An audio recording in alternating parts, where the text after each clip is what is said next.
Most gurus over in the red pill circles, I should say, teach men how to switch to avoidant behaviors, how to use avoidant behaviors, in fact, to then prey upon anxiously attached women who are insecure, who are otherwise very kind and very sweet, but are already hurt and are afraid, and then to prey upon them, pit them against each other, and then emotionally coerce them into all kinds of sexual shenanigans. And it just turns these men into people they don't want to be, which is why they're in it for a couple years. And yeah, they usually have more sex, but then they start to really be disgusted by themselves and very unhappy because all they're doing is going through one relationship after another. And that's not what they want either. So then they start looking for another answer. So. All right, Mr. Adam Lane Smith, how you doing, my friend? I'm doing great. It is good to be here. I'm looking forward to this conversation. Likewise. I thought I'd full name you straight out the gates. I appreciate that. You don't want to be Adam Smith and sell books on Amazon, let me tell you. It'll be about on page 3,000. So Adam Lane Smith is what I got to go by. That's right. That makes sense. I mean, I feel like I'd be very Googleable if I used my middle names, because I have I don't think I've actually ever shared this on the podcast, but my middle names, both my middle names, I'll only reveal one of them. But both of my middle names are my grandfather's names. And they are both old school names that nobody has anymore. And one of them is Roland, Roland, Roland, which is very, very old school name, right? There's no Rolands running around, I don't think, in grade 4 or 2 right now, or in their 40s for that matter. But anyways, man, I'm looking forward to this conversation. Let's start where we always start, which is tell us a story about a defining moment in your life that made you who you are today. I, years back, was a licensed psychotherapist, and I specialized in trauma, severe trauma at the time. And I was placed in this big correctional facility, one of the worst in the United States, for some of the worst offenders, death penalty inmates, long-term gang members. And I remember sitting in this little closet of a tiny office that they gave me to work with convicted killers, obviously. Just put them in a closet with a therapist. And there was this gentleman who was in his 40s. And he had been a hardcore long-term gang member, multiple killings for his crew. And he had reached the end of his rope because he had a small child at home. And he was looking at another 5 years on something completely unrelated to killing, completely unrelated. Something else, something foolish that he had done, more foolish. And he was getting choked up. And he said, Adam, I don't understand why it's so easy for me to do these bad things and so hard for me to do the right things. And I had fortunately just read a couple of books about attachment theory, and I was just barely beginning my understanding of attachment and how it works and how it flows from childhood. So I looked at him and I asked him one of the questions that had been reverberating in my brain since reading that book. And I said, who taught you that no one will ever love you for doing the right thing? Who taught you that only the wrong thing will keep you safe? And I remember he broke out crying at that point, and that was his breakthrough moment. He got out of the gang. He started working, turning his life around. He was able to parent his young child a bit from prison. He's still doing better. He got out. He's taking care of his kid now. He's doing great. But that was his defining moment of learning who had taught him that goodness would get him hurt and evil would keep him safe. And that's the question that I think everybody needs to really answer if you don't like your behavior. Love that. What was the draw for attachment to you? Because there's many different parts of psychology or psychoanalyst that you can go into. So what was the draw for you around attachment? Oh, yeah. So I started off specializing in trauma, and I worked with the most complex cases and the deepest problems and the PTSD signs that other specialists missed. People would come to me when they'd been in therapy for 20, 30 years, and nobody had properly diagnosed them. They had got no results. And they would come into me, and I did a thorough assessment of PTSD every time someone walked in, just in case. And I would catch those cases nobody else saw. But what I identified was a lot of people had PTSD symptoms or close to it, but they were subclinical. They weren't technically diagnosable. And they would say, well, I didn't have horrifying, life-threatening events like other people did, but I've always felt scared and I have many of the symptoms of PTSD. And then I started linking that up with generalized anxiety disorder, of lifelong anxiety, and then especially teenage depression or depression that begins in the teenage years, and then panic attacks, being afraid all the time, and that depression coming in when your anxiety gets so high that you still get hurt and hurt and hurt, and it never gets better. So now you're hopeless. And I started asking questions like, where is this coming from? And the schools and academic thought, they basically teach you, well, it's probably a chemical imbalance. You're just kind of born wrong, or we don't really know exactly. Could be formative. Freud tried to invent some reasons and things for childhood issues. We don't want to talk about that. That's weird and uncomfortable. So a lot of therapy is just built around, well, we don't know how it happened, but let's kind of try to figure out how to fix the symptoms. And I didn't like that answer. That's not a good answer. That's not an answer that solves the problem. So attachment theory, once I finally dove in and figured it out, it was a fringes kind of idea shoved way in the back of the bookshelf. Once I started diving into it, it answered that question. It said, this is why you get scared as a 1-year-old, as a 2-year-old, as a 3-year-old. This is how you learn no one will love you. This is how you learn that you're only safe when you take control. This is how you learn that you are only safe when you give up control and have someone take care of you. And as that unravels, it started to fit into all of the other diagnoses that we saw, and it finally answered that question. That was the draw of attachment for me, was it finally answered all the questions nobody else had been able to. Yeah, I love that. I think my journey has been somewhat the same in the sense I studied Carl Jung for a very long time. I loved Jungian analysis and dream work, and just his frame always drew me in. There's something about it that I really loved. And years ago, I met a man who's become a good colleague and friend of mine. He's in his 70s, and he's developed his own attachment model. And I learned a lot about developmental psychology and attachment from him. He's incredible. And so I was very much looking forward to this conversation, because I watched a lot of your content and dug in, and I was like, oh yeah, this guy's on the straight, like he gets it, and let's just start sort of at the foundation, and then we'll see where this goes. But for you, how do you define attachment? And then I have we're going to go a whole bunch of different places, but I just want to set the tone and the foundation so everybody knows that's listening what we're talking about. How do you define attachment? Absolutely. Why is it relevant and important for individuals? And then we'll maybe talk about the ruptures or the impasses after. Yeah, let's make it super simple. Attachment is the way that you as a kid learned to connect to other people, to give and receive love, and also to feel safe, right? Your caregivers either taught you that they would work with you and cooperate during any conflict, a question, an ambiguous situation when you have needs, when you're sad, when you're scared. Your caregivers said, all right, I will work with you. We'll take care of this. Don't worry, I've got you. Or they made you feel like a burden. They made you feel unwanted. They didn't show up. They were gone. They were just mysteriously vanished, and you didn't know why. Their parents broke up when you were 4. Any kind of reason that you could feel unsafe or feel like people are not going to work with you, or that you don't deserve to be loved. That's what attachment, that's where it breaks, is the belief you don't deserve to be loved, or the belief that other people are not capable of giving you love and of being reasonable and trustworthy. So you either split off and become insecurely attached, either anxious, avoidant, or what's called disorganized, more of a blend of the two. And you split off and try to make other people make sense and make safety out of the world for yourself by pleasing other people, by playing games with them, by being tactical, being careful, perfectionism, more of a focus on safety instead of real bonding. Or you learn from your parents that it's okay to be loved, and people will work with you and be reasonable, and you develop secure attachment. You go out into the world trying to build bonds, chasing opportunities, connecting with people, more of a positive, sunny outlook on life. It's one or the other. And the research shows that about 50% of people now have roughly insecure attachment issues, one of the three. Only about 50% of people are securely attached anymore, which is part of the reason we're falling apart and we can't make connections. Do you find that the majority, if not all, of the people that you work with have some form of an attachment issue? That's what people come to me for, is they have an attachment issue or they're connected to somebody who does. Because you may be securely attached, but then you could bond with somebody through romance who's insecurely attached and you don't catch it. This happened a lot in the baby boomer generation. You'll see one parent was really secure, calm, reasonable, logical. The other parent completely snapped apart, had a personality disorder or something, divorced the other person, chased dopamine, I'm not happy, me. That broke up a lot of marriages in the baby boomer generation specifically. They're currently tripling the divorce rates in their 70s, by the way, because they're continuing on with those attachment issues and not solving them.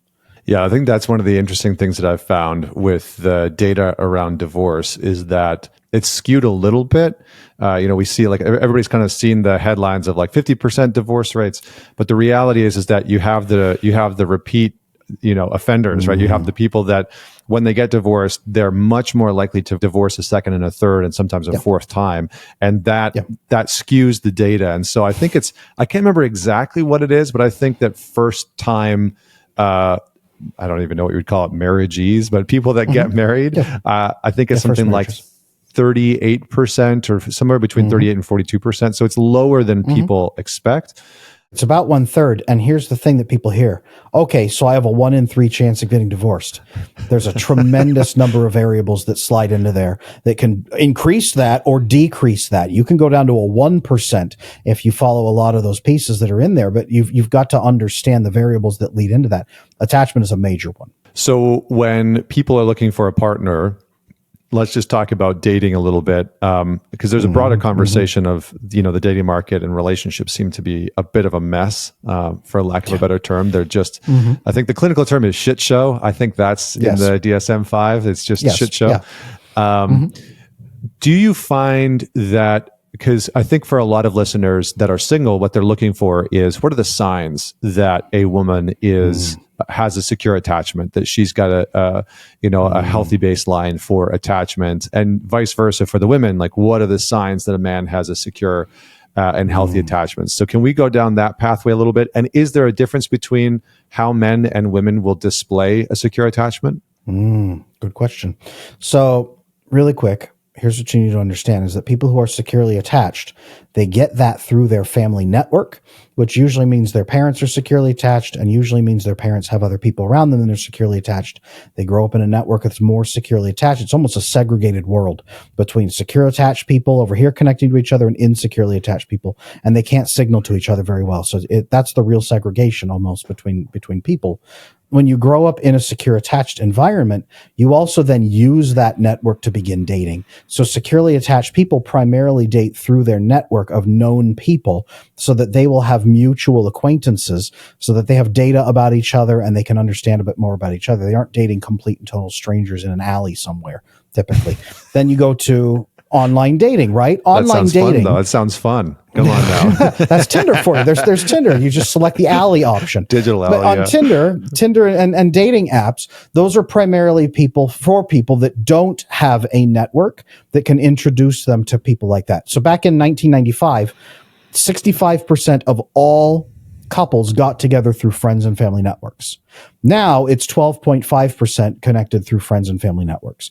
Back then it was about 12.5% connected through what they called computer dating or different dating systems back then, structured dating. Now it's 65% is dating through the apps. So it's actually reversed. It hasn't reversed because apps are more effective. It seems to be less effective because they cycle you back in continuously to keep you as a customer. They've reversed because people don't have family and friend networks as much. So securely attached people don't have those family and friend networks. Or they do have those family and friend networks. Insecurely attached people don't. So number one, if you're dating people on an app, understand that your dating pool already has a much higher chance of having somebody who is insecurely attached already because you're dating online. This is not to say don't date online or that people date online are bad, but you already have a much higher probability of connecting with someone who's insecurely attached. So the things you need to look out for, are they just showing up for fun? Or are they pretending to just show up for fun, right? The women, I'm just here for fun. We'll just see how it goes. Yeah, I've got 8 years to waste just waiting to see if you'll marry me. No. Securely attached women know what they want, and they're usually going for it. And they'll tell you. They're not ruthless, and they're not trying to handcuff you and marry you that day, but they're very clear about what they do ultimately want. They don't pretend they don't, right? So men and women who are securely attached, they generally speaking know more what they want, and they kind of make it known. First, second date, they kind of talk about, hey, just heads up. I want to know if you're on the same page. I am looking for a long-term committed thing. If you're not, that's okay. Hey, that's cool. Let's finish our dinner. We'll high five. If you are looking for a long-term committed relationship, I'd love to have a second date with you. That's more of a secure approach, right? Insecure approach is, I can't tell you that honestly. I can't be that clear, and I need to play games to figure out how you feel. So they're going to play their cards really close. Oh, I don't know if I'm interested or not. Oh, I don't know. Are you interested? Well, what do you think? Well, I don't know. And they'll just kind of play it and have fun. And then the first 10 dates are about fun. Then the first 3 years is about fun. And they won't talk about commitment or anything until you're already pregnant. So you got to get that. You got to get that going early. Securely attached people will talk about what they want early. Insecurely attached people won't. Another step that you got to look for is, how do they talk about their ex? Do they bring their ex up on the second date? Do they bring their ex up a lot? If you ask them about their relationship history, how do they talk about it? Insecurely attached people will usually talk about relationships that happened to them instead of relationships that they were a part of, that they played a role in. This bad thing happened to me. Let me tell you about my awful ex that happened to me like a disaster, right? They'll talk about it that way. Securely attached people say, well, here's a relationship I was in. Here's lessons I need to follow through on. Here's a little bit of what my ex did, but we don't need to focus on that. It's me, and here's what I've learned, right? They take value and lessons out of it. And then number 3, they are very clear about how they feel about you, fairly decently into it, but they don't throw themselves at you, right? Securely attached people usually bombard you. Either they're anxiously attached, so they leap at you with arms and legs spread, trying to grab onto you so you don't leave them because you've shown them a scrap of attention, or they're avoidantly attached, where they will overwhelm you with what's called love bombing and mimic love by pushing oxytocin into you, by doing all kinds of things to make you feel loved. But they won't actually follow up with substance. They'll go really fast. Insecurely attached people go really fast. Securely attached people, they play it cool. They might develop feelings, but they play it cool. They know it's a long-term sustainable game. Those are the 3 things that I would look for. I love that. I appreciate that. And it's funny, my wife and I actually met through friends. A good close friend of ours who runs on Instagram, he runs an account called Create the Love. He was not, when it says Create the Love, he's not like hooking people up, it's just actually creating love in your life. But yes. He was a mutual friend of ours, and we met through him. And I've seen that with a number of people. He actually met his partner the same way through mutual acquaintances. And I've seen that time and time again, that's a pretty decent way to have those overlapping networks. I love that that's a sign of a secure attachment. Can you give a little bit more insight before we go down the sort of rabbit hole of some of the things that I want to talk about? I want to lay some of the foundation. So for the listener that's out there, can you give some indicators of the differences between avoidant and anxious, and then where disorganized fits into this whole picture? Because I just want everybody to have the same playing field before we, go down into the weeds. Absolutely. Now, I'll just give a warning here. Most people who talk about attachment, they come from the lens of anxious attachment. They talk to people with anxious attachment. So they tend to demonize avoidantly attached people really hard.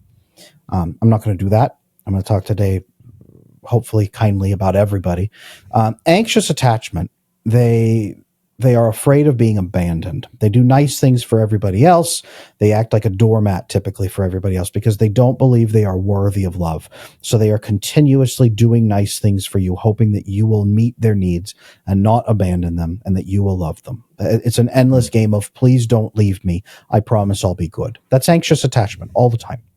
Avoidant attachment is, I don't trust that other people will be fair with me when the chips are down. So I'm never going to be in a position where other people are in control of me or my life in any way. I will avoid conflict, but that also means I'm going to avoid closeness, because closeness can lead to conflict. It can lead to issues. It can lead to concerns and conversations. So I'm afraid to get close, and I will keep everybody at arm's length. Some people who are avoidant are very manipulative, and they go out and they manipulate other people. The extreme version of this could be antisocial personality disorder, but most avoidant people are not manipulative. Most avoidant people are just scared. They're just trying to not get hurt, and they stay out of relationships. They just stay away from other people because they're so nervous and they're so scared of getting hurt. And then disorganized is usually a blend of the two. It's usually when you have picked up one attachment issue and that wasn't enough to make you feel safe in childhood. You kept getting hurt and people were really disruptive to you. So then you layer on a second attachment issue the other way to try to stay safe. So you avoid other people as much as humanly possible. But then when you do get close, you become very, very obsessive of keeping them around because you're afraid of being abandoned. Or you tend to run around grabbing hold of people because you're so anxious. But once you do connect to them, it scares you to death to be that close to them. So you become avoidant and push them away, jump out the window, burn the place to the ground. Disorganized people, they tend to be very chaotic and nobody suffers through it more than they do. The extreme version of this would be borderline personality disorder.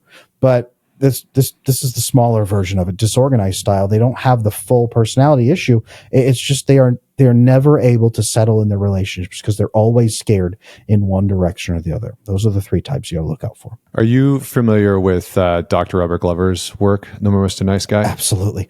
Absolutely. So I had a great conversation with him. He's a bit of a mentor to me. I got his book over here on the shelf.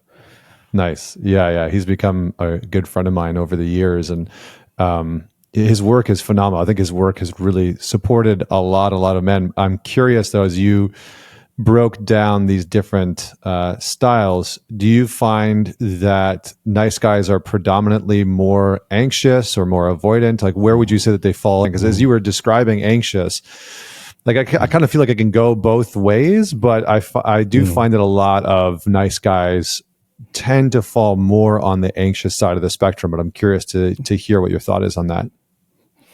Generally, yes. Generally, it's nice guy syndrome is an anxious attachment phenomenon, generally speaking.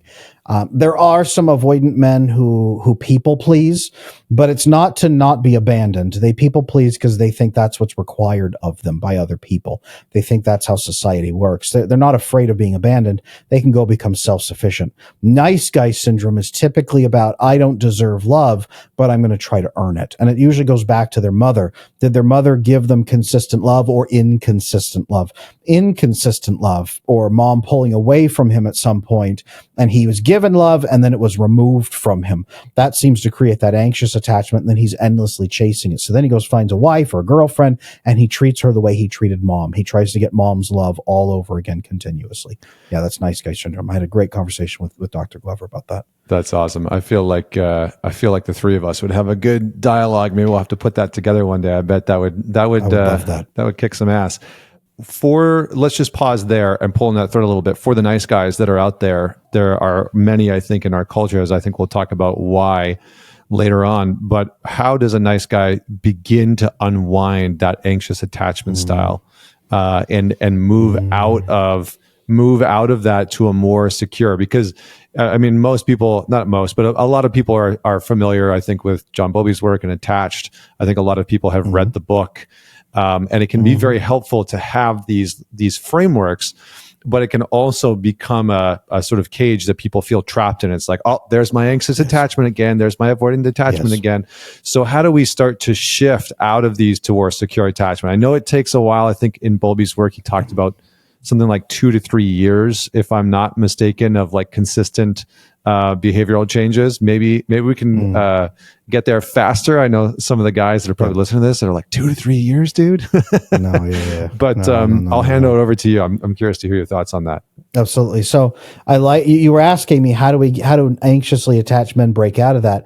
And there's actually two outcomes when anxiously attached men break out of that. One, yes, secure attachment. You can absolutely fix your attachment styles. That's one thing I want to hammer in right now is you don't have to stick with whatever your attachment quizzes you take online or whatever you identify with. You are not stuck there. That's why when I began this process, I hated attachment styles. I would not talk about them because people wanted to take them on like zodiac signs and say, all right, well, I'm an anxious today, so let's look at my horoscope. And that's not it, people. Do not do that. You can change and become secure, and it does not take 3 years. There's a couple steps that you need to follow. Number one is identifying the core elements of yourself. And when men do this, they're defining principles, their values, the things they put aside when it comes time to make a decision, right? Honesty, courage, compassion for others, loyalty, integrity, keeping your word, freedom, creativity, whatever values you have, your honor code, if you will.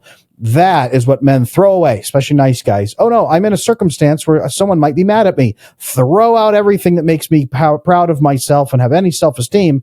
Do whatever's going to make somebody happy so that I feel safe. And that's why they hate themselves. That's what leads to that self-loathing. So number one is identify that core code that you want to live by. Number two is to start instilling that in yourself daily with practices, meditation practices, phone reminders, writing on your bathroom mirror and dry erase marker. It's one of the first things I have my coaching clients do. Write your code on your bathroom mirror. Set phone reminders every day that ping you. Meditate on it for 5 minutes every night. Did I uphold my values today, or did I give in to them? If I gave in to the fear, what am I going to do differently tomorrow to maximize my chances of going up 1% over time every day? You boost that. Then you go and you open up to somebody else, one person. You have what I call the I am an anxious person speech. Hey, I just want to tell you, you might already know this about me, but I'm an anxious person, and I overthink things. I play games. I try to make people like me, and I hate it. I never want to do it again. And I'm telling you because I trust you. So let's build a relationship that is honest and open. And if I have confusion or need clarity, can I just ask you? And you do the same with me. And odds are good the other person's going to say, yeah, I already knew this about you. Yeah, that's fine. Let's do that. Whew. You relax and you get all this rush of good hormones and bonding chemicals and everything you didn't really get much of before.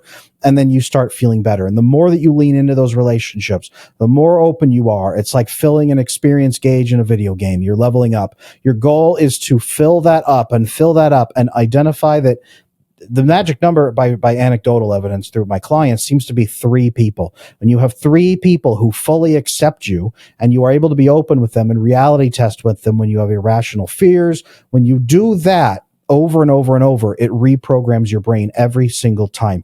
So maybe John Bowley was saying 2 to 3 years for fully 100% rock solid secure attachment, but it grows drastically. Even within a couple of months of these efforts, you'll see tremendous growth if you really stick with it.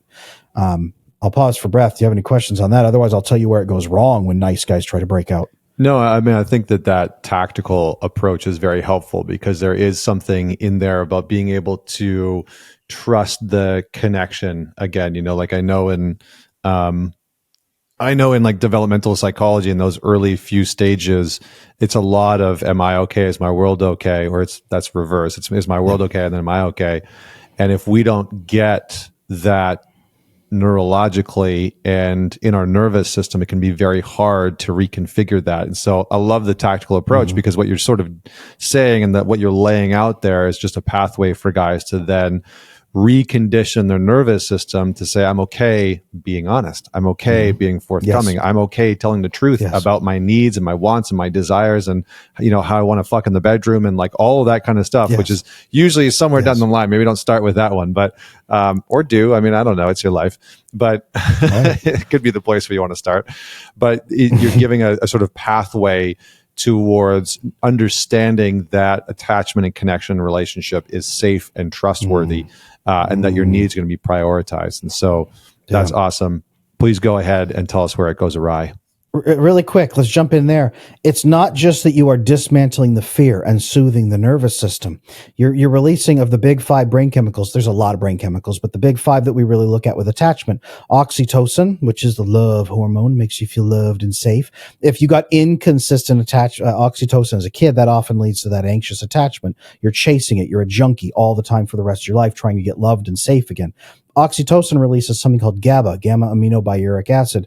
GABA is an inhibitory neurotransmitter that shuts down the release of cortisol. It minimizes the release of cortisol, shortens the length of the release of cortisol. It's an anti-anxiety and antidepressant. It also helps synthesize melatonin. It also helps you be efficient on utilizing magnesium to relax and sleep and let your muscles uncramp. So you have to have a lot of oxytocin to really release an adequate supply of GABA. If you don't, I mean, that's literally your brain saying, somebody loves me, I don't have to be scared. That's those 2 chemicals. If you don't have them, you don't have them. The next one is vasopressin. It's the hormone released when you solve stress together. It's men accomplishing something together. It is resolving a challenge together. Men are goal-oriented. Who knew that? Men have a little bit more receptors for vasopressin than women do, but we all have the receptors for it. And when you have vasopressin in your system, it actually makes you more protective of other people, but it also, the research shows, makes you feel safer because you're saying, I have allies that solve stress with me. I'm not alone. right? You don't have lone wolf syndrome anymore. Next is serotonin. You can get this through a number of ways, but especially through deep, abiding relational connections and good conversation, good memories, good moments, peace, right? People who have bad attachment, if they're on the self-improvement path, they obsess over serotonin, but they're never going to get as much as they need because they won't get it through their relationships. The last one is dopamine. Right? When you have attachment issues and you're alone and you're separated from other people, you don't have conversations to that depth, you don't open up, you don't share, you don't bond, you don't solve problems together. Your brain looks like this, and you have dopamine, which is going to lead to porn addiction. It's going to lead to sugar addiction. It's going to lead to nicotine addiction. It's going to lead to all kinds of impulsive behaviors. Every time you're stressed out, you're going to binge on dopamine. That's all you're going to think about. And that's going to be your primary driver for life is dopamine. And then your relationships are going to wear out at about 7 months because you won't get the novelty dopamine anymore from the first 7 months of a relationship. Then they start to fall apart. When you fix your attachment, yeah, it soothes your nervous system, but then your brain does this inside your relationships and it opens up like this. And you have a full, rich life and it feels good. And you have discipline and control and fulfillment. And then it feels amazing. Then nature takes its course and then you want to have secure attachment. So you lead in that direction. It's not like, oh, I have to suffer through fixing my attachment. No, you fix it a little bit. And then you have an amazing experience where you open up and you get these chemicals. You go, whoa, what was that? And then you start leaning into it and it feels great. That's the good part, everybody out there. So if you're afraid to fix your attachment, you feel like it's going to be a living hell. It's amazing. You're already in a bit of a living hell. It feels so much better once you fix it. And it feels so good.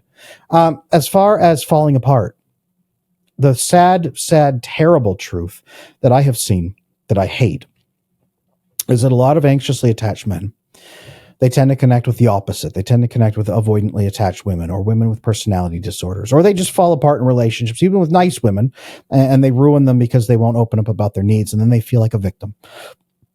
Then they go online and they type in bad woman hurt me, right? Or they, what does it mean when a woman is manipulative? What does it mean when a woman is unkind to you? Why are women so mean? And the only thing they're really going to find online is fairly radicalized red pill circles of formerly anxiously attached men who have never met a securely attached woman. It appears that they were primarily hurt by women with personality disorders. And now they have codified how to act around women with personality disorders into how to treat all women forever, because all women on earth have borderline personality disorder and all women are waiting to shank you with a knife and laugh at you. All women will cheat on you if you have the slightest emotion. All women are just waiting to trade up at the moment's notice and they have no loyalty or kindness whatsoever. All women are sociopaths. And that is the sad version of how men get out of an anxious attachment, because they become avoidantly attached. The red pill circles teach men, most gurus over in the red pill circles, I should say, teach men how to switch to avoidant behaviors, how to use avoidant behaviors, in fact, to then prey upon anxiously attached women who are insecure, who are otherwise very kind and very sweet, but are already hurt and are afraid, and then to prey upon them, pit them against each other, and then emotionally coerce them into all kinds of sexual shenanigans. And it just turns these men into people they don't want to be, which is why they're in it for a couple years. And yeah, they usually have more sex, but then they start to really be disgusted by themselves and very unhappy because all they're doing is going through one relationship after another. And that's not what they want either. So then they start looking for another answer. So guys out there, if you're anxiously attached, becoming avoidant is not the answer. Becoming afraid of women is not the answer. Fear is not the answer. Manipulation is not the answer. Women out there, same thing. If you've been hurt by an avoidant man, becoming manipulative and hurtful yourself is not the answer. Do not be afraid. Secure attachment is where you're looking for. That was good, man. I feel like that's going to blow up on the internet, or at least it should. At least it should. No, I mean, in all seriousness, I think I've always had issue with the red pill content. I know it's helped a lot of men in some ways, and it's given them a framework and a structure. But I've always held the frame, to use their terminology, that it's non-relational. And it's non-relational in the sense that it is predicated mostly on manipulation and fear and coercion. And I think one of the main challenges is that the more that I learned about attachment, the more I was like, oh, red pill is not informed at all Yes. about the foundations of how we actually securely attach as human beings to produce secure, loving, kind, long-lasting relationships. And you have to maintain this kind of persona that you create. And it's almost an iteration, I find, on pickup culture. Like pickup, the one reason why pickup was so detrimental to so many. I've worked with so many men that went through pickup and then they're like recovering pickups. And then, they come and work, with us. I'm sure that you've worked with a number of them. And what ends up happening is that they're devastated because they had to create a persona that wasn't really them, that then they used to attract women. And it worked because you can run a script to attract this specific type of woman that maybe has, daddy issues or is wounded by her father or et cetera. And you can run this script and attract these women, and maybe you can build a relationship with them short term, but eventually you kind of feel like shit because who you actually are never gets to enter into the relationship. And so you segregate this huge part of who you are, and it's never allowed in the relationship. And that's like the fucking definition of avoidant attachment, right? It's like, I don't want you to know about my insecurities. I don't want you to see my fears. I don't want you to connect with the parts of me that might be weak, and et cetera, et cetera, et cetera. And so I'm just never going to bring them in my relationship. And then when you ask about them, I'm going to bounce. I'm going to shut down and peace out.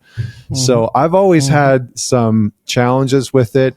It's interesting because somebody put me in touch with Rollo Tomasi to have him on the show. And I've been sitting on that for a while because I know that when I have that conversation and I put it out on YouTube, the trolls are going to show up hard, and I want to have a very meaningful conversation about, what's the intersection between attachment and evolutionary psychology, because there is an intersection. Those two things can coexist. It's not one only exists in a vacuum and the other one is complete bullshit. So I'm going to pause there. What are your thoughts on everything that I just said? Do you want to add anything in? And then I love what you just said. Red pill takes evolutionary psychology, but then it assumes that every woman on earth has borderline personality disorder or antisocial personality disorder.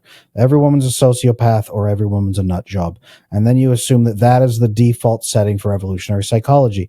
Now you're trying to survive based on that. And that's where the flawed premise comes out. And guys that study red pill and are immersed into it and make it their religion, it really is like a cult. Guys that are that deep into it, they get offended when you tell them that. But it's a place of fear. Fear is never the answer, you guys. We're not trying to build a Jonestown. I have said that red pill is a mental Jonestown, is what it is. It's come here, be afraid, worship me, and then when the feds come, we'll all take the Kool-Aid. It is almost what it looks like they're setting up for. And it's not the answer. So learn evolutionary psychology. It's beautiful. Evolutionary psychology was not invented by red pill. Rollo Tomasi will tell you that himself, but people assume he invented it. They just think he did because that's the first place they hear about it. Evolutionary psychology even talks about attachment. They weave together. They are one and the same. It's a survival adaptation through evolution. It's a normal piece. Yes, everything you said, beautiful. Just love it. I appreciate that. Yeah, it's a very interesting one. So let's. I want to come back to this. I want to take one quick little detour back into the dating world, and I would like for you to possibly just use the attachment frame to do your best to define what the hell is going on in the dating world. Like, because it's a lot of people, talk about what a mess it is. There's kind of, all this content that's online that's, gotcha. And there's a lot of finger pointing back and forth between men and women. There's this huge gender war happening between men and women where, both seem to feel very disenfranchised by the opposing gender, that some men feel controlled by women and some women feel controlled by men, and that they're the, bane of their problems, et cetera, et cetera, et cetera. So through the lens of attachment, what do you think is happening via the dating world? How does technology fit into that? How has technology maybe fractured or ruptured our connection to attachment? And is there a pathway forward from your perspective? Absolutely. So keep in mind that the dating world is not representative of everybody. Mostly secure attached people, they tend to separate off. They get married fairly young. They find their partners. They start building a family. A lot of securely attached people are out of the dating pool. So the dating pool is primarily insecurely attached, right? And the people who get divorced and then re-enter the dating pool, a lot of them have attachment issues as well. It's just as you get older, the dating pool gets more and more and more insecure and worse and worse and worse. Just raw numbers. It's awful. The dating pool then is injured people who are going out and injuring other people and getting injured themselves repeatedly. They also, that brain, right? They're dopamine binging. Now the apps have come along and you can just scroll like you're cruising on Amazon for the next person to have sex with. So that novelty dopamine, right? It hits for the first 6 to 7 months, but then it begins to wear off, and it is supposed to be replaced with oxytocin bonding. They do saliva swabs of couples who've been together for years, securely attached couples who've been together for years. Their oxytocin rates are off the chart on any given day. And it's overwhelming. Oxytocin is what spurs spontaneous displays of affection. It's what spurs that. So they did some research recently with fathers, and they had the fathers hold their babies, and they measured how much the fathers played with the babies, spontaneous affection, kissed the baby, talked to the baby, and then they shot oxytocin up their nose in a mist. They can do this. And then they went back and measured how much affection the fathers showed the babies after that. After the oxytocin blasts, fathers were way more emotionally interactive, talking, playing. It was just this overwhelming change with the oxytocin. Not that they were all bad before. It was just like this surge of overwhelming spontaneous affection. That right there is what is supposed to replace the dopamine at 6 to 7 months, and you're supposed to transition from one to the next. A lot of people out there are familiar with the 1-year cliff of the female sex drive. The 1-year cliff comes from her dopamine drops. She's not trying to earn your approval. She's trying to bond with you, but her sex drive is driven primarily by oxytocin, especially long term. Does she feel loved? Does she feel safe? Does she feel connected? Have you demonstrated emotional openness? Have you forged an emotional bond with her that would make her irreplaceable? Or have you kept her at arm's length and she's nothing but a dopamine binge to you, so she's imminently replaceable at the drop of a hat? Her sex drive will go down or go up in association with her oxytocin bond with you. So there's couples out there doing this game of dopamine, and then pick me, and not sharing explicit needs, not sharing explicit expectations. Everybody's guessing. One of the most heartbreaking people I have come to me is women who've been in a relationship for 8 years, and they come to me and say, Adam, do you think he's ever going to mention marriage? I'm like, well, what do you want? I want to get married and have children. Well, what does he want? I don't know. We've never talked about it. I've been waiting for him to mention it. It's been 8 years. Yeah. And I'm 35 right now. Do you think he's going to mention it? No. Actually, I think that you guys have maintained this long because you didn't mention it and he's afraid of it, and you're just making it easy for him to just run away from it. So I recommend that you have that conversation fairly quickly and figure out if you're both on the same page or not, so that you can build a relationship or find somebody else who does. And next time, don't waste your time. That's what I typically tell these people. It's harsh, but it's true. You've got to be clear about what you want, but you've also got to identify that dopamine is not your friend. Dopamine is not your friend. And jumping into sex as fast as possible, it makes you drunk and stupid, because then you're settling for red flag after red flag after red flag, hoping to just continue your binge, and you will actively not address problems because you are emotionally drunk and emotionally stupid, hoping that you can just linger on in this relationship as long as possible. So pause, take your time. Don't jump into the sack. Pause and get to know the other person. Do some real compatibility testing. Be clear about what you want. You don't have to be a jerk about it. Be clear about what you really want, and see if the other person's able to work with you and have conversations with you and be honest about what they want as well. See if they're a little bit more secure. And for God's sake, if you're insecurely attached, fix it. Become securely attached first, so that you can signal correctly to securely attached people and get them on your side. Yeah, I really love that, because I think in many ways, well, first off, I was listening to the first part of the conversation about dating apps, and I couldn't help but almost hear like 20-year-old me chime in and being like, that sounds fucking great. Like just all that dating and all that dopamine and all that sex all the time. But I think in terms of wanting any type of lasting relationship, that's not it. But, I think one of the things that I learned from my colleague and my mentor, his name is Dewey Freeman.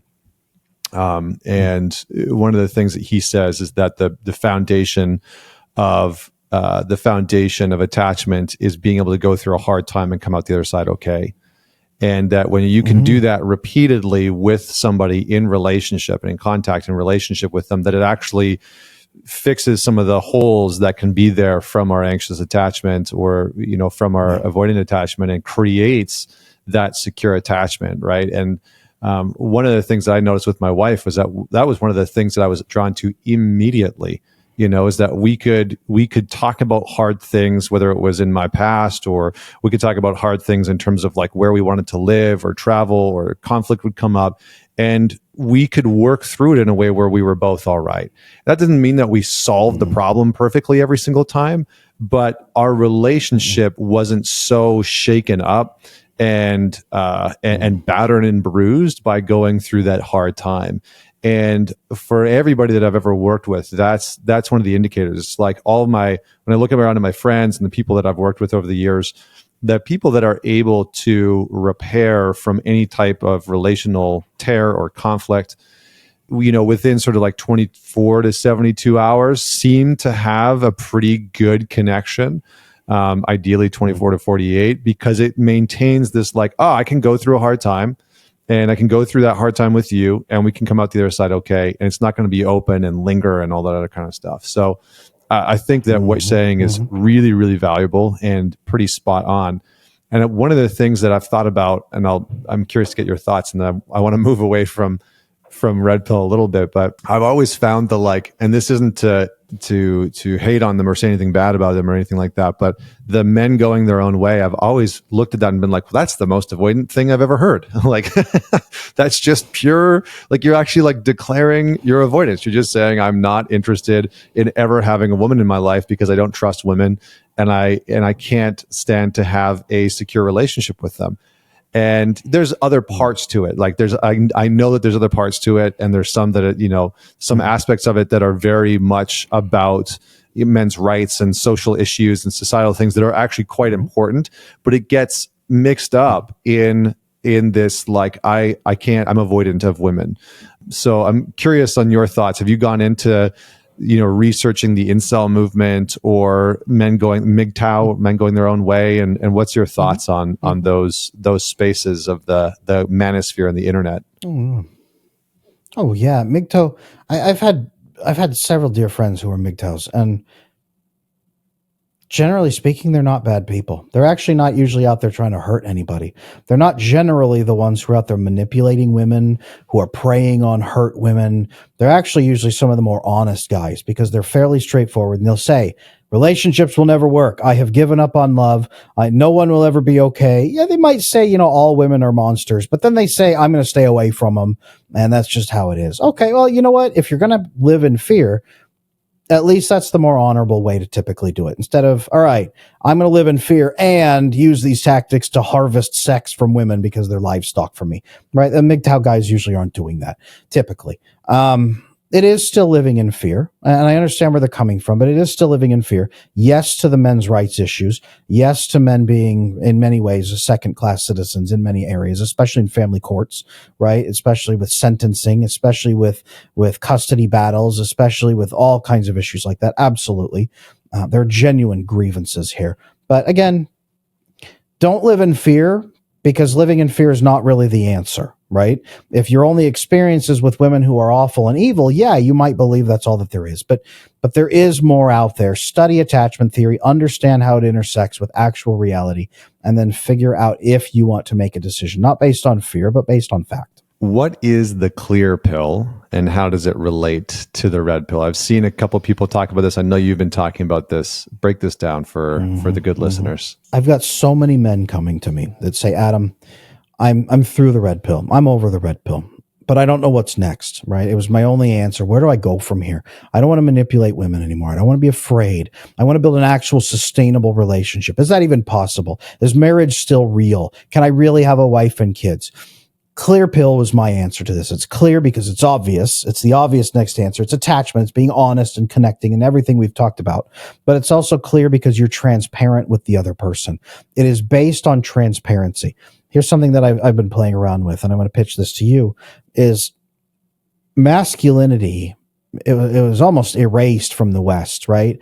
World War I, World War II, the Dust Bowl, the Great Depression, everything, it like wiped out these generations of men, killed so many men, shoved men into meat grinders, shoved them into factories. They were removed from their families.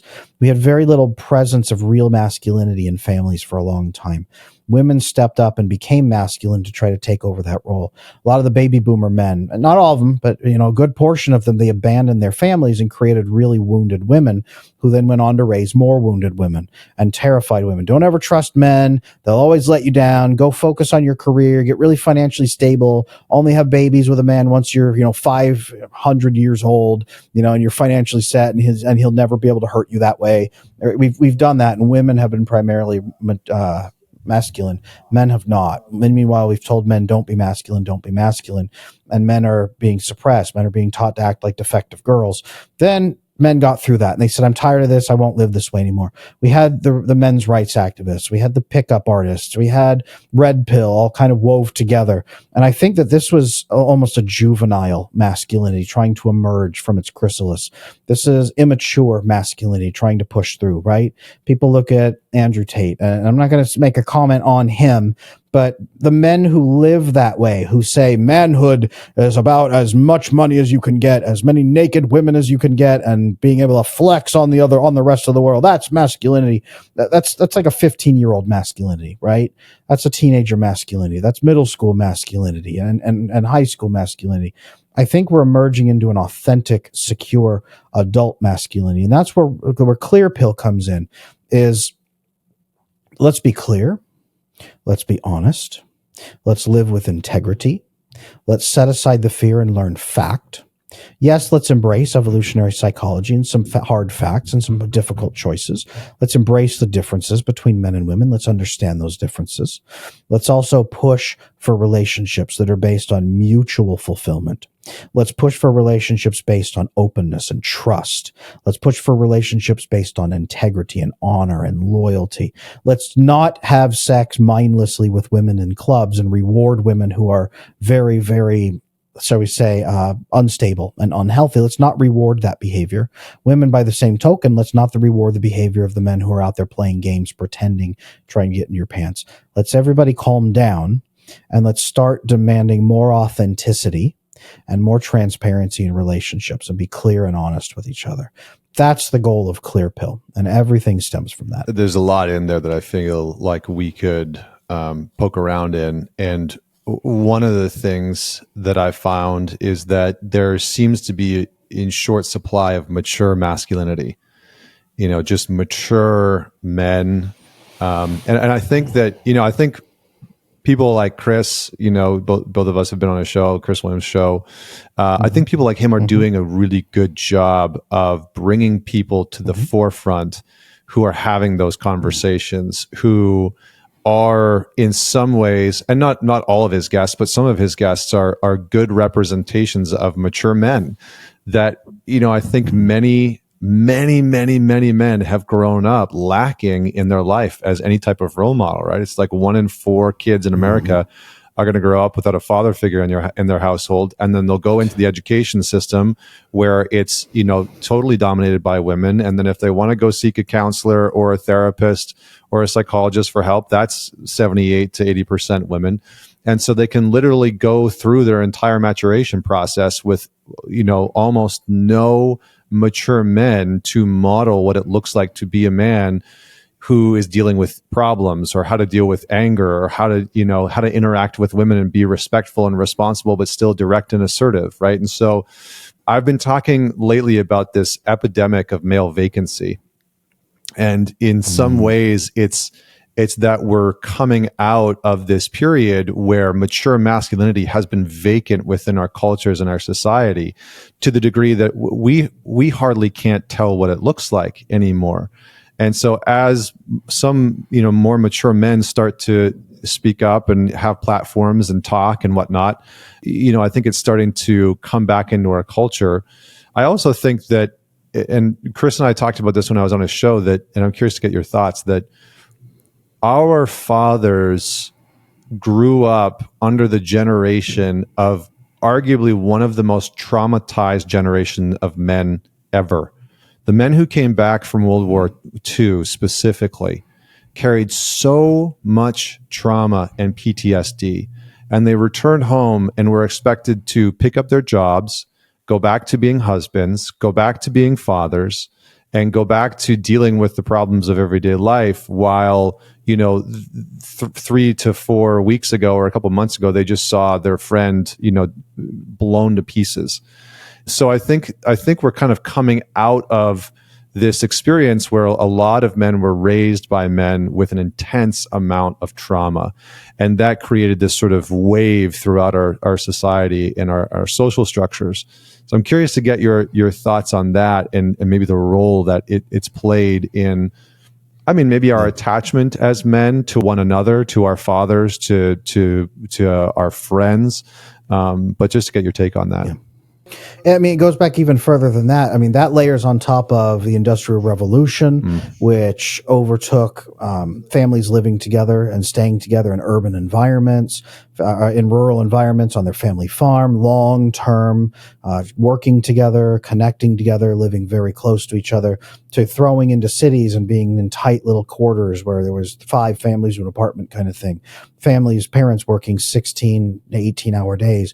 People forget that Henry Ford came along and invented the 8-hour workday. He invented the 9 to 5. He invented the 40-hour work week. Before that, the average work week was 100 hours for parents.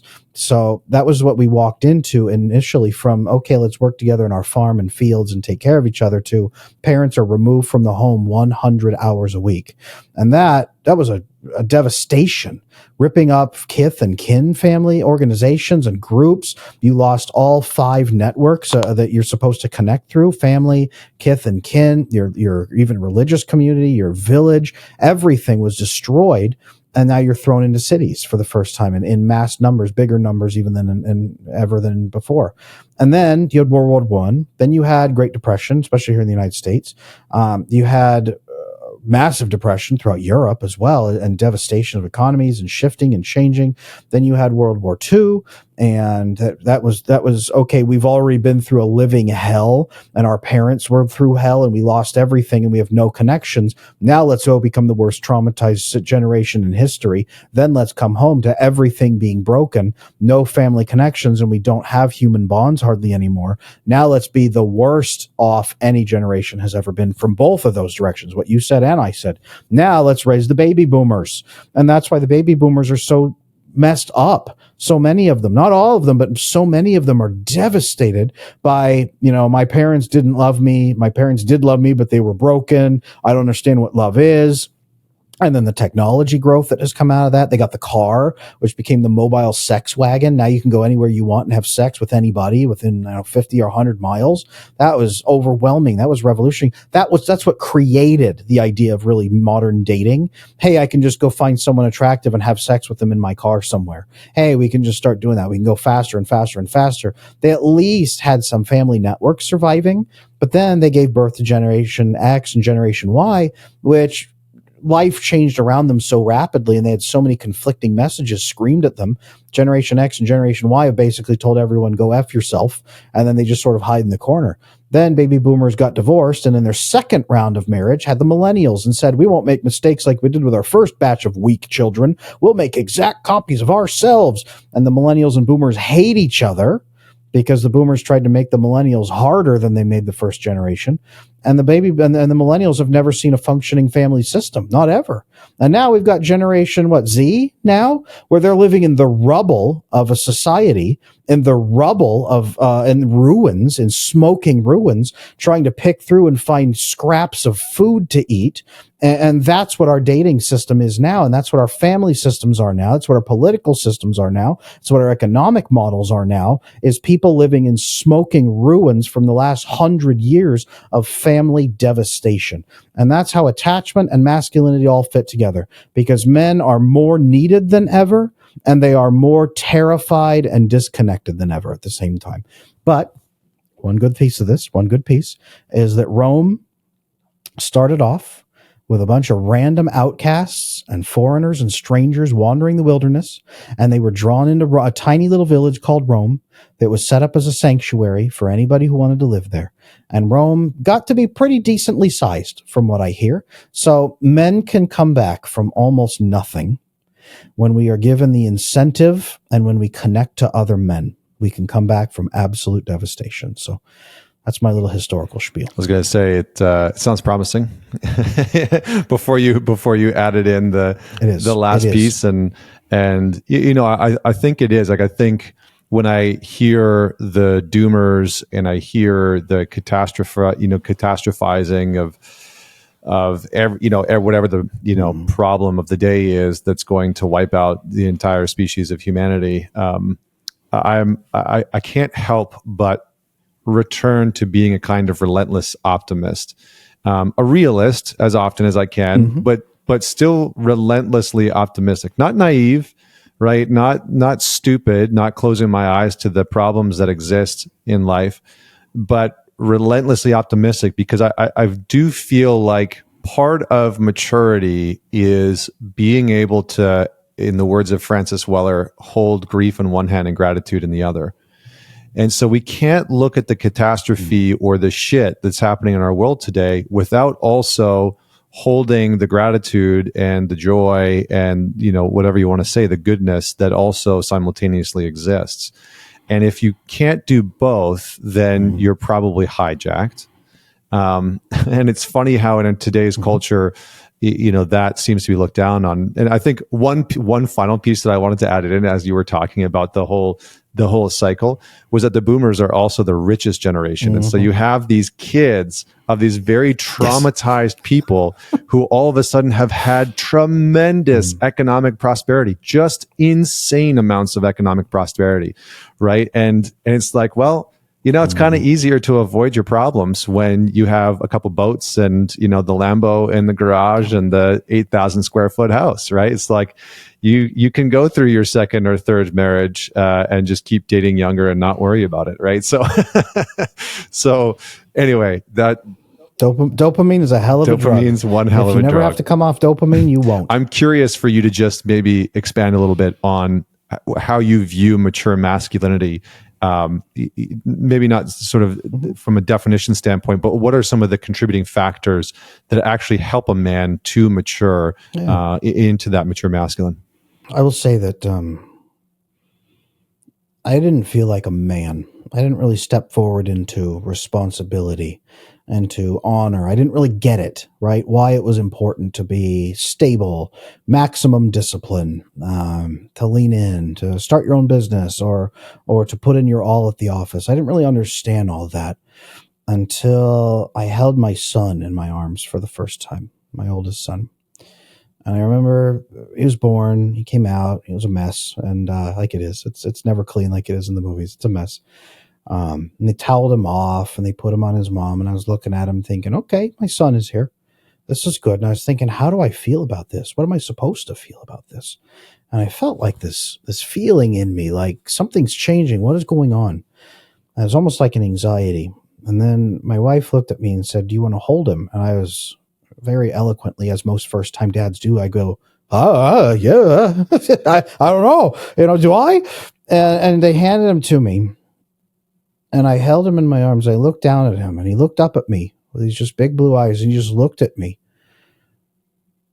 And I remember looking at him and thinking, like, kid, I will do anything it takes to make this world a safer place for you. I remember thinking that when I looked down at him. And that started this obsession with making things better for other men. Then I had my first daughter, and boy, that's when you're a dad in this world and you have a daughter, man, all the things you think you used to enjoy suddenly become dread. By the way, I'll just let you know. And I said, I got to make this world better for everybody. But masculinity for me, it was having responsibility settled upon my shoulders. Maybe that's a child. Maybe it's somebody who needs you. Maybe it's a leadership position at a company. Maybe it's, a call to action somewhere, a religious call, or just a family member who needs your help. But masculinity, I don't think it can be separated from responsibility. I think a man needs to be called to something greater outside of himself to really take on the fullness of manhood. And I think that that's one reason men today are so disconnected, is because they have no responsibilities, not even for themselves. I think that we need to give them responsibility and hope for themselves. And I think we need to show men how other people still need them and that they're more needed than ever. I agree entirely. I think there's nothing more maybe dangerous, but also heartbreaking than a man that doesn't believe that he's wanted or welcome within a culture, society, or relationship. I think that's that's just a recipe for disaster. And yet we seem to be, over the last decade or two, we seem to be hell-bent, or at least our culture seems to be hell-bent on reinforcing the notion that men aren't needed or wanted.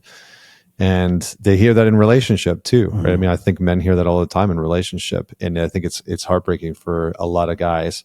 And I've even said in a Q&A a couple of times online, like, because a lot of women follow my account on Instagram, and they'll ask questions like, what's the best thing that I can do for my partner, or what can I do for my husband? And I will say something along the lines of, one, remind him that he's needed in your life, and two, genuinely thank him and show appreciation for all the things that he does that support you in your life. And that man will just fall over backwards. He'll just feel so wonderful. So this has been a wonderful conversation. There's one last piece that I think I want to ask. I was going to ask it earlier, but we just went into different directions, and I don't want to let it go, which is, why is it that so many men struggle to be in relationship with women that have anxious attachment styles, anxious women, and how can men best navigate through those relationships? Because I see a lot of men that are like, my girlfriend's anxious, my wife's anxious, and it just throws them for a loop. So let's just maybe end on that. I like this. So I just did a 5-part series on my YouTube channel about this, because so many of the men who come to me now, they are avoidant, and they have a cycle of being with women who are anxiously attached, or their wife is anxiously attached, and she smothers him to death, right? She starts off with no strings attached, everything's fun, fun, fun. And then all of a sudden, all her secret expectations come out. And now he's snared, right? She trapped you with a bear trap on your leg, and you didn't notice because she was feeding you potato salad and having sex with you during the time. So the bear trap effect, being smothered, being trapped, it's an avoidant man's worst nightmare come true. Anxiously attached women, not to demonize them either, but they tend to do all these nice things, but have all these secret expectations that you have to read their mind. You have to figure out their needs. If you really care about them, you'll know what they want, and then you'll do it in abundance, and you'll do the right things, and you do all these things. And anxiously attached women, they can sit there forever. Most of them, they can sit there forever hoping that you'll someday love them. But if you have children with them, I wrote a book on this right above my head, Exhausted Wives, Bewildered Husbands. If you have children with them, they usually get flooded with so much oxytocin that it changes them. And they have that moment like I had with my son, where they say, I'm going to do anything it takes to make sure my children don't feel as scared as I feel. And then dad becomes the enemy, because dad doesn't know how to connect to those kids. Dad doesn't know how to give them connection, bonding, and intimacy. He doesn't know how. So she starts to resent him and blame him and treat him like a monster and alienate him from the kids. And then it's her and the kids versus him. And he doesn't understand what's happening. So he feels attacked. So he gets angry, and then he looks like a monster. And then everybody believes her side. And then he's driven out into the cold, and then they get a divorce, and all of his income goes away. And he's living in a studio apartment, funding their lifestyle. And she gets a new boyfriend to feed her oxytocin addiction. And he's just left all alone. And that births red pill cycles right there as well. And the best thing you can learn is to stop running away from emotional intimacy, how to foster it and create it, but also how to count and hold somebody accountable for regulating themselves, right? I will give you intimacy and connection, but only when you are regulating yourself appropriately as much as you can. Do some work. Correct your anxious attachment. I'm not just going to live here and just let you smother me to death forever. Fix your anxious attachment, and I will feed your needs, and I will take care of you. When both of them can come to the table with secure attachment and take care of each other, or even fix their attachment together and do some incredible bonding during the process, you can build an incredible relationship that can never be severed because you have built it based on real, genuine trust and love. So there is absolutely hope. I help couples do this all the time. I know that it's possible. Wonderful. Well, this has been an absolute pleasure, my friend. I really enjoyed this conversation. Where can people go to learn more about you, your work? I know you mentioned a book, and I think there's a program in there. So just tell people where they can find out more about you. So I am Adam Lane Smith. My website is adamlanesmith.com. On there, I have links to my coaching, personal one-on-one, or for couples. I have the Attachment Bootcamp video course, which will show you the 10 clear steps to go from anxiously or avoidant or disorganizedly attached, insecure attachment, to secure attachment. If you want to build a loving family connection and romantic connection and friendships that last a lifetime and become fully secure in less than 3 years, check out the Attachment Bootcamp video course on adamlanesmith.com. I'm also on YouTube at Attachment Adam. And if you prefer a lot of images and text, I'm on Instagram. Thank you so much for joining me. We are definitely going to have to do this again. I'm definitely going to reach out to Dr. Glover and see if he wants to have a bit of a conversation with the two of us. I think that'd be a very fun conversation because I've been thinking about doing like group conversations, long form, 90-minute, 2-hour conversations with interesting guys on very specific topics. So I think a nice guy conversation is in the future with us. So thank you so much for joining. For everybody that's out there, do not forget to man it forward. This is a podcast episode that you should share with your buddy. You should share maybe with your girlfriend or your wife, and have a conversation about it. Get them to listen to it. You listen to it. Have a conversation. And as always, until next week, this is Connor Beaton signing off. Thank you so much for joining us.